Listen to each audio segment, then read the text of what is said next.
So the problem with all this industrial manipulation of our food is twofold. There's two problems. And one is that it destroys nutrition. Have you ever wondered why it's very, very difficult to go down the cereal aisle? Actually, it's nearly impossible, unless you're in the natural section, to find a box of cereal that doesn't have a whole list of added vitamins and minerals. And this is one example, chocolate Lucky Charms, right? And they're adding it in. If food is really healthy, these are all being added in at the end of manufacturing. None of this is coming inherently from the grains itself. Even if it was there, present at the beginning of manufacturing, which in this case it probably isn't, a lot of it gets destroyed in the manufacturing process because of all the machinery and the high heat that food is exposed to. So, you know, food that is inherently nutritious should be able to speak for itself. It doesn't need to have basically a multivitamin sprinkled in.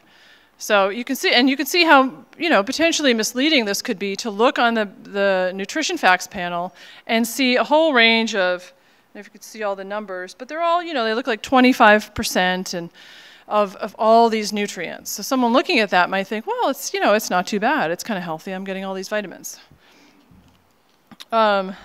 And also, oh, and then fiber too. I don't know if this one, I can't see if this one has fiber, probably not. But that's something that gets destroyed quite a lot in food processing. So you see fiber added to a lot of products, these added fiber, whether it's inulin or oat fiber or something. They add it back in.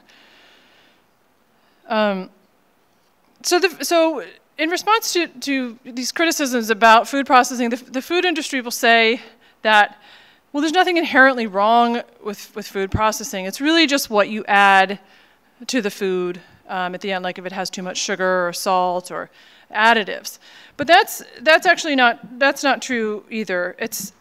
I would argue that it's exactly the active industrial processing that is the problem with a lot of these foods. I mean, think of something like high fructose corn syrup.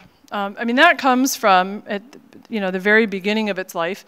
It comes from actual ears of corn that are grown on a farm. And that corn would have lots of iron, magnesium, vitamin B6, and fiber. And what happens to all of that by the time you get to high fructose corn syrup? Well, it's lost in a complex series of processing steps. Another example is trans fat. I mean, trans fat is a processing problem. Way back, it actually started the process for it's partially hydrogenated oil is what has trans fat in it. And that process actually started a long time ago in the early 20th century. And somebody realized that if you heated vegetable oil, liquid vegetable oil, in the presence, hot enough, in the presence of a metal catalyst, such as nickel, it would transform from being liquid to solid or semi-solid at room temperature. And this was incredibly useful for all sorts of things in food processing. It made it more like butter, but it was way cheaper than butter because you could get it from soybean or corns. And the first product of this was Crisco, which was, I think, 1910 maybe or 1912. Crisco first came on the market. So nobody would have thought that just doing this kind of manipulation, this processing would have a problem, because if you look at these are just not to get too sciencey, but these are molecules, two different molecules. The first one is just a normal polyunsaturated molecule, which is like polyunsaturated oil is vegetable oil, basically, soybean, corn, or sunflower. And then the second one is a trans fat molecule. What happens to it after you do this partial hydrogenation process? And you can see that it's really, I mean, it's nothing. It's basically just a hydrogen atom that's in a different place on the molecule. So you wouldn't think that that would be an issue, but it turns out that it is. When we ingest trans fats, they cause all kinds of metabolic havoc inside our bodies. The second thing that's an issue with all this industrial manipulation is that it destroys flavor. So food, obviously, we all know, I mean, you add spices to it when you cook and you enhance the flavor, but it has a certain inherent flavor to it. After you've processed it many times, gone through many machines, high heat, inside factories in the food industry, a lot of flavor is gone, just completely destroyed. And especially if you're freezing it, like frozen foods, frozen meats, and then reheating it, it does even more damage to flavor. So that's why flavors, the flavor industry, whether it's natural flavors or artificial flavors, is the single biggest category of food additives that go into food. Without flavorings, manufactured flavorings, there would be no processed food. You simply couldn't do it. Nobody would eat it. It would taste terrible. So, and then the other cheap ingredients that food manufacturers add for flavor are salt and sugar, obviously. And I mean, I'm not here to say that we should never eat salt or sugar. I mean, I have my salt shaker close by when I cook at home. It really helps enhance the flavor of food. But it's very different, the amount of salt and the amount of sugar that food manufacturers are adding to their food is on a completely different level than what you would add at home. Like a few months ago, not too long ago, I bought the soup for my kids. I don't know if you guys shop at Whole Foods, and if you ever go there, and if you're like me, sometimes I go and I don't think everything in the store is healthy, because clearly it's not. But I don't look at the labels. I don't read the ingredients. I just assume, well, it's okay. So I bought this soup for my kids, Elmo soup. I don't buy it very often, every once in a while, because I know it's made with white flour. It's not very healthy, but I thought, well, just once in a while. And then when I was home, I looked at the label. It has almost half a teaspoon of salt in the can, which for my kids, like, they'll easily eat a whole can of it. And if you were making food at home, if you were making soup at home, that amount of soup, try adding half a teaspoon of salt into it and see what it tastes like. It's nowhere near, you would never add anywhere near that. And sugar is the same thing. Just this morning I was over at the coffee place and I had oatmeal, the Quaker oatmeal, those little tins, and I tasted it and I was like, my God, this is awful. It's so sweet. And I looked at the and there was like hardly any oats in there, so I had to put 2 in to get the normal amount of oatmeal that I would eat. And between the 2 of them, it's 28 grams of sugar. So it's about 4 teaspoons of sugar. And there's no way, when I make oatmeal at home, I put in probably about 2, at the most 2 teaspoons, so about half of that. So what's happening is that people that are eating a lot of processed food are getting used to, and we get used to it. If I started eating that oatmeal on a regular basis, I wouldn't start to notice the sugary taste of it. I'd start to think it was normal. Oh, it's fine. It's not too sugary. People get used to it. Your taste buds adjust. So people that are eating a lot of processed food are going around and consuming large amounts of sugar and salt or sodium, and they don't even realize it because they just get used to it. And this is on the issue of sodium. It's not just salt that's being added to food. I wanted to find this out when I was writing the book, but no one has actually done an analysis of this to look at how much of the sodium that we're consuming, because the average American is consuming way too much sodium, how much of it's coming not from salt, but sodium-based additives. And this is just a list of all the sodium-based additives that get added to food. Doesn't contribute anything in the way of taste. It's all in there for various reasons, for food preservation and other means that are useful to food manufacturers. Yeah, some of the there's been a lot of scrutiny of salt in soups. So Campbell's and the other brands have really tried to cut down. It's actually like the bigger problem for sodium is restaurants. If you go to chain restaurants, you could easily have a full teaspoon, which is more than the daily amount of sodium, in your one portion of a meal. Which is absurd, because a full teaspoon of salt, I mean, that's a lot of salt, right, in terms of taste. Or some of it could be coming from the sodium additives, too. So what you end up with is food that has too much of the bad stuff and not enough of the good stuff. It's an excessive amount of sugar, salt, refined grains like white flour, and strange additives that nobody on the planet ate until about 100 years ago, or some of them are even newer than that. There's a total of 3,000 food additives that are allowed to be added to our food, which is that's an astronomical number.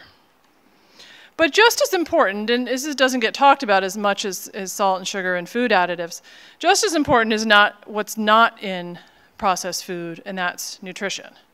all the things that our bodies need to stay healthy, not just the vitamins and minerals, because sometimes those are added, as we saw, but the antioxidants, all this huge category of phytochemicals that you find in plant foods that occur naturally from Mother Nature, that are also destroyed by processing, and food companies have not figured out how to add those back into food yet. They're working on it, but so our bodies are missing out on all these things that help protect us from diseases and help keep us healthy, feeling good, keep our energy levels high.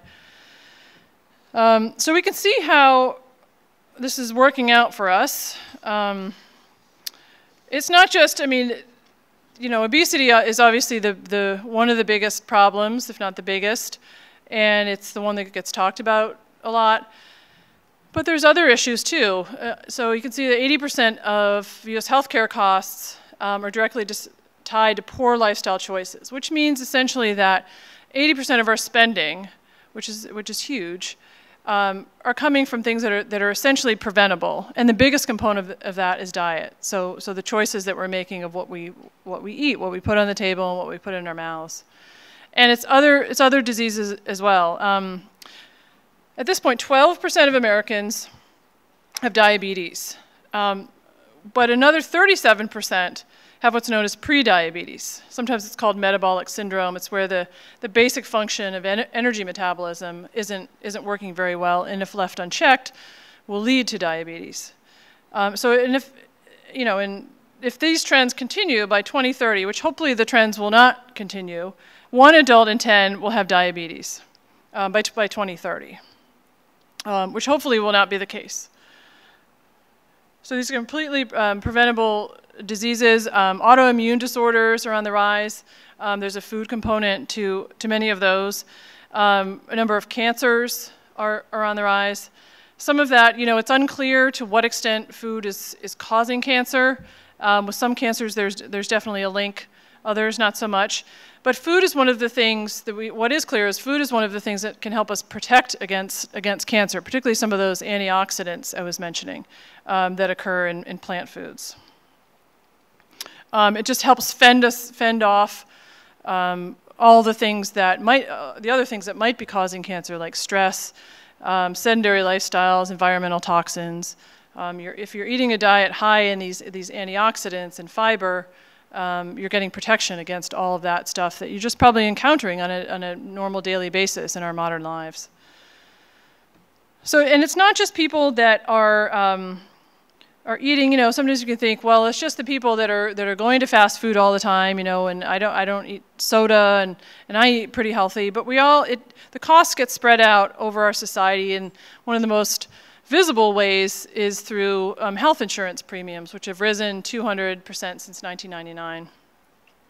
Most of that coming from worker contributions, the amount that workers are paying. And I think this is from employer-sponsored plans. And meanwhile, wages have grown 50%, so not even close to the same growth rate. The good news, there is some good news. It's not all completely doom and gloom.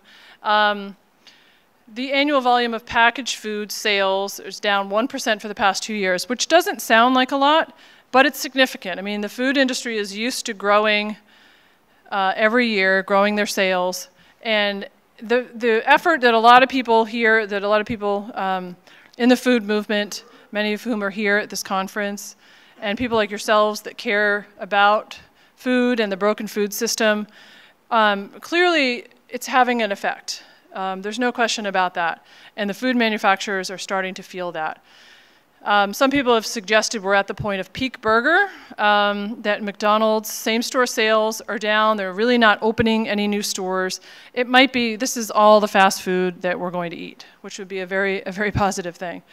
Then there's other things. There's a big movement among food manufacturers to do what they call clean label.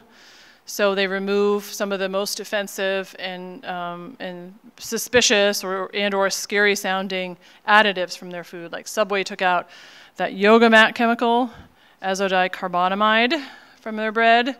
Panera Bread, this is all just very recently. Panera Bread banned artificial ingredients. Taco Bell took out artificial, even, Taco Bell, right? They're you know, some of the cheapest food out there and most additive laden. At least it's been that way. Removed artificial flavors and colors. Not all artificial ingredients, because they actually probably couldn't make their food at the cost level that they're doing it without other artificial ingredients. But they're taking out flavors and colors. And then there's more awareness about how meat is produced, not in terms of animal welfare. I mean, that's a whole other quantum leap in terms of the consciousness of most Americans, unfortunately. But the use of antibiotics on the farm is gaining a lot of concern and attention, and it's spreading throughout the culture, which is good. So Walmart, McDonald's, and Tyson's have all put restrictions on antibiotic use in chicken production. There's no word on pork and beef yet, but they're starting with chicken. So it's a move in the right direction. You know, these things are unfortunately can be very slow moving. But I think that at the same time we have to be careful, you know, certainly not to claim victory. And a lot of these things, a lot of these announcements, like all these companies taking out these ingredients from their food, it's really small victories. I mean, you're starting with something that doesn't have much nourishment, and you're making it a little bit better. I mean, what is that really doing? Does that really help? My concern is that it is potentially giving a health halo to some of these foods, and people are thinking, oh, well now, you know, Gatorade doesn't have brominated vegetable oil, so maybe it's good, maybe it's better. But meanwhile, it's still artificially colored sugar water. And we've actually seen this before. This isn't the first time that the food industry has focused on what they call clean label. I'm going to play another great time capsule ad, this one from 1984, for Breyer's ice cream. Before you eat your ice cream, read it. Ammonium bicarbonate, sodium alginate, polysorbate 80.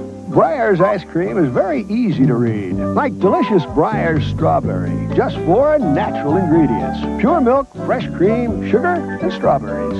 Sodium phosphate, malic acid, locust beans. Breyer's, the all-natural ice cream. It's good reading. Locust beans?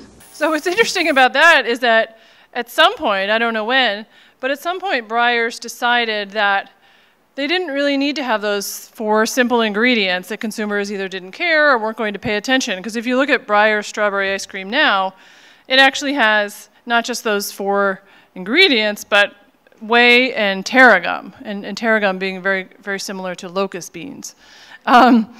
And also, if you look at some of their other varieties, you have mono and diglycerides in the butter pecan variety. The black raspberry chocolate has carabine gum, guar gum, and carrageenan in it. And the fat-free varieties, which, I mean, fat-free ice cream is just an oxymoron, right? I think it's a product that should not exist. That has propylene glycol in it. So, but hopefully what we're seeing today on the part of the food manufacturers is reflective of a much bigger, I don't know what to call it, a food revolution among American people, and that it's not a superficial thing that we saw in the 80s that they're going to respond to, that it's something much more profound and permanent. So, and there's a lot, and that's what I believe. I mean, I think there's a lot of evidence to show that we're on our way towards something.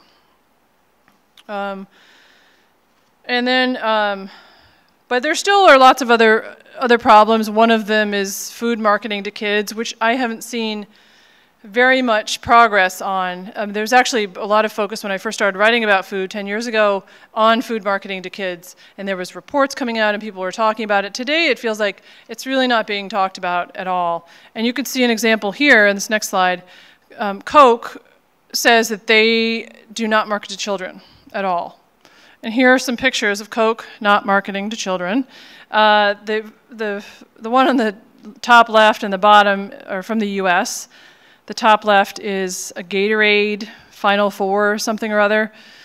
And then the one on the bottom is a Coca-Cola Fit program, some kind of physical activity, a program that they have. And then the one on the top of the little kid running with the Coke thing everywhere is from Austria. You know, turning around our health crisis depends not on, you know, eating these less bad versions of food that's not very nourishing. It really depends on switching to a diet that's grounded in real food, food that's grown, not made, food that's closer to the ground and hasn't been completely disfigured by food scientists. And the inevitable part of that is that we have to talk about cooking.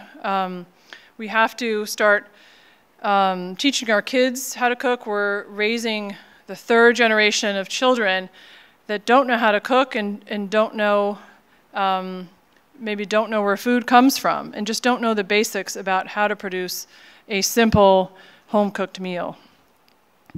And we need to figure out a way to address that as a society. Over in the UK, there was a recent initiative. It was led by Jamie Oliver, who is a celebrity chef, and he's been really involved in trying to address some of these issues. And he and others were successful at getting cooking classes, very simple, basic, fun cooking classes implemented in all schools at the early levels, and basically their elementary and middle schools. And this is a huge achievement. I think it's going to be much harder to get that here, given the resource strap situation with public schools.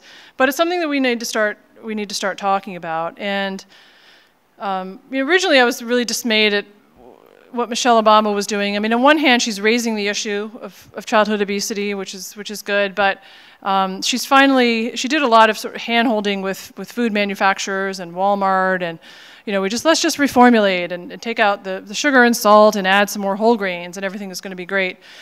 And she's finally getting into talking about cooking, and she has a offshoot program called Let's Cook. But I would argue that her program should not have been titled Let's Move. It should have been Let's Cook from the beginning, because it's a much more, the role that research shows that exercise obviously is very important for a lot of our health. It does all sorts of things to keep us healthy, but it's not great for weight loss. It's good for weight maintenance. So after you've lost weight, it's good to exercise. But if you want to lose weight, exercise is not really the best way to get there. You have to get there through food. So if she really cared about kids losing weight, it would have been Let's Cook from the beginning. And this isn't, some people like to say that, well, that's just an elitist idea, that cooking, right? I mean, it's been drummed into us, in part from all the messages that the food industry has given, that cooking is hard, it's slave labor, it's hot in the kitchen, who wants to do that? And it's really not. It certainly takes a little bit more time and effort, but not a whole lot more. And it doesn't necessarily take more money. There are so many meals, there's so many examples of meals that you can cook at home, made from vegetables, legumes, whole grains, that are less expensive, no more expensive, or even less expensive than foods you would buy at the supermarket in the frozen aisle or at fast food restaurants. When I was writing the book, I spent some time with this organization called Cooking Matters, which has these it's for lower income Americans, and they have free cooking classes in most states where they teach people how to cook, and they usually have it in either at schools or in churches where they have kitchens, and they give people, they have a recipe each time, and it's simple recipes, it's not elaborate, and each recipe is designed to be no more than $10, the cost of buying it, $10 for a family of 4, right? So very affordable. And then they give people these ingredients when they leave the class to cook at home. It's a wonderful program. And we need to see more of that. And here's just an example I use in terms of looking at the cost of junk food versus healthy food. A banana, which is a very healthy snack, very convenient. You just peel it. And very widely available, is actually cheaper than junk food. So 27 cents for a medium-sized banana versus 2 servings of potato chips, because, who eats 1 serving, right? That's like 5 chips. You'd probably eat more like 5 servings. But I was conservative with 2 servings, and the cost of that is 40 cents. So there's a lot of reasons why people would choose to eat potato chips for a snack, including me. I'm sure I've done it, instead of a banana. But price isn't one of them. So I'm not advocating for any kind of return to the Donna Reed era. I mean, processed food has its place. It's a welcome addition to our lives, and it's probably more stressful, especially if you have kids, but even if you don't, to try and avoid all processed food. And it's probably more of a deterrent to your health to try and do that than to, you know, incorporate some processed food into our lives and be okay with that and accept it. But if we care about our health, if we care about our energy levels and our vitality, if we care about our kids and the attention level that our kids have and the moods of our kids and our own moods, if we care about our healthcare costs, and just care about generally the future of our country, we need to flip that ratio of 70-30 so that we're now getting 30% of our food from processed food or less. I mean, 30% is kind of, you know, a conservative, and 70% of it coming from fresh food, unprocessed food, things that are,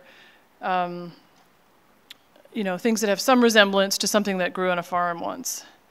And there's so many issues. I mean, it can get kind of overwhelming when you look at the problems with the broken food system. There's a lot of things that people at this conference have talked about and that need to be discussed, like the benefits of organic food, the horrible brutality of factory farming, overfishing, dead zones in the Gulf of Mexico because of fertilizer runoff coming from farms all up into the Midwest, the misuse of antibiotics, and these are all really, really big issues.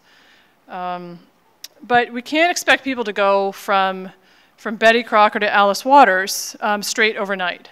You know, it's a lot. You have to look at where most people in this country are in terms of their food choices and how they think about food. So I think that the conversation really we have to start the conversation here, talking about the need to migrate from a diet that's based on the processed stuff that the food manufacturers and the food giants have been making for us to a diet that is rooted, or the primary aspect of it is coming from foods that are grown, not made, foods that have a connection to the earth and that have all the nourishment that Mother Nature intended. Yeah, thank you very much.